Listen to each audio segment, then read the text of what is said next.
স্পেনের কাছে আমরা হারিনি, আমাদের হারিয়ে দেওয়া হয়েছে। আমরা হেরেছি নোংরা রাজনীতি আর বিতর্কিত সিদ্ধান্তের কাছে।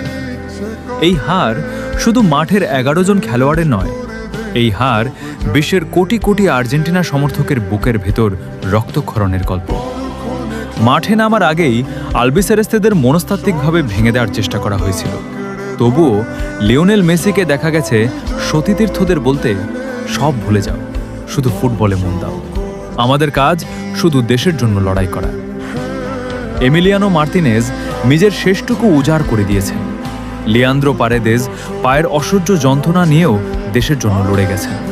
আর বিতর্কিত সিদ্ধান্তে এনজো ফার্নান্দেজকে লাল কার্ড দেখিয়ে যেন ম্যাচের ভাগ্য আগেই লিখে দেওয়া হয়েছিল।